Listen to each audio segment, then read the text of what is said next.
Shalom Bapak Ibu dan saudara-saudari sekalian. Hari ini saya ingin berbicara tentang sesuatu yang sangat umum, tetapi bisa jadi belum diketahui oleh banyak orang dengan baik. Yaitu saya berbicara tentang Allah Tritunggal dan Allah Tritunggal yang dijelaskan secara sederhana. Nah, pada waktu kita bertanya kepada semua orang Kristen, apakah Allah kita satu atau tiga, maka semua orang bisa jadi menjawab hanya satu. Itu pun sama seperti pengakuan Alkitab dalam Ulangan 6 ayat 4. Tuhan itu Allah kita, Tuhan itu Esa. Jadi Allah itu hanya satu. Tetapi di pihak yang lain juga menunjukkan bahwa Allah itu lebih dari satu. Misalnya, Tuhan meminta murid-murid membaptis dalam nama Bapa dan Anak dan Roh Kudus. Matius 28 ayat 19. Berarti Bapa, Anak, dan Roh Kudus itu beda karena menggunakan kata sambung dan, bukan atau. Bapa dan Anak dan Roh Kudus. Berarti ada tiga, bukan satu. Nah, lalu bagaimana mengharmoniskannya?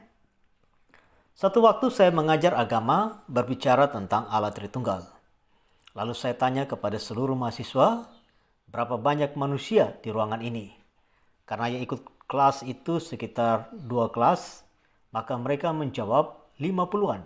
Ada juga yang menjawab 60-an.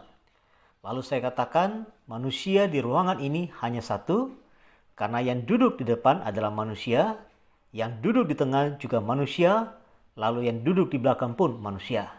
Dan kita semua adalah manusia, berarti manusia itu satu, tetapi pribadinya banyak. Memang ilustrasi ini tidak bisa menggambarkan secara tepat tentang Allah Tritunggal, tetapi bisa dimengerti bahwa pribadi itu beda-beda, tapi semuanya adalah manusia karena memiliki natur seorang manusia. Karena sayang Bapak Ibu, sampai saat ini saya masih menemukan hamba Tuhan yang mengatakan bahwa Bapa, Anak, dan Roh Kudus itu satu pribadi yang sama. Bapa yang jadi anak, kemudian anak naik ke surga dan jadi Roh Kudus. Nah, kalau hamba Tuhan saja sudah seperti itu, apalagi kaum awam.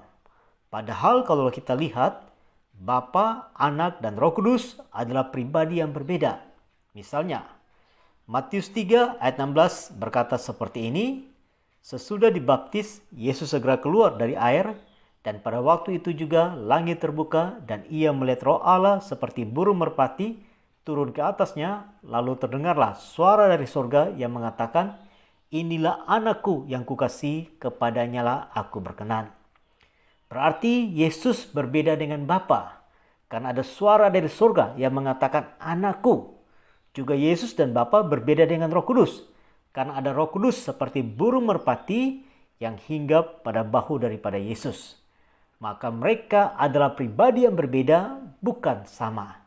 Ini pun sama juga pada waktu Yesus berada di dunia, lalu ia berdoa pada Bapa. Berarti pada waktu Yesus di dunia, maka di sorga itu ada Bapa. Nah, inilah yang namanya Tritunggal, artinya tiga pribadi tetapi satu Allah. Jadi Bapa, Anak, dan Roh Kudus adalah tiga pribadi, tapi mereka bertiga adalah Allah, maka hanya satu Allah. Dalam hal ini, Bapa adalah Allah, Anak adalah Allah, Roh Kudus adalah Allah. Berarti hanya satu Allah.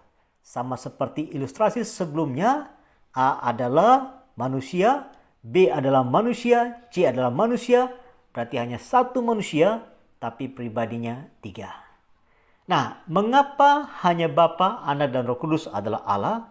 Karena hanya mereka bertiga yang memiliki natur ilahi. Tidak ada satu dewa manapun di dunia ini yang memiliki natur ilahi selain mereka bertiga. Misalnya, Ulangan 33 ayat 7 mengatakan Allah yang abadi atau kekal.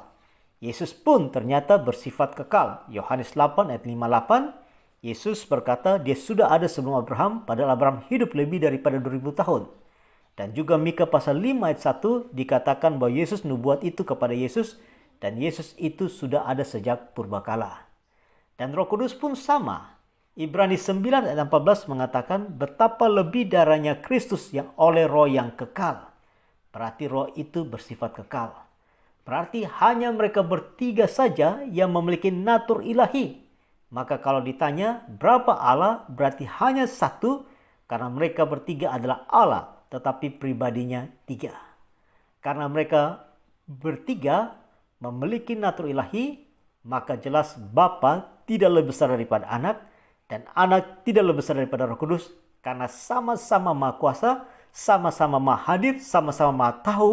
Berarti apa? Tidak ada satu pun yang lebih daripada yang lain.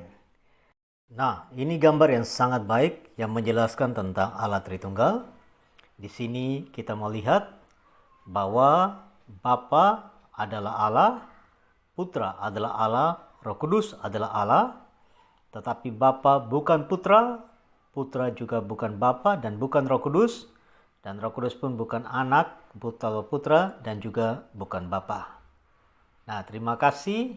Tuhan memberkati kita semua. Shalom.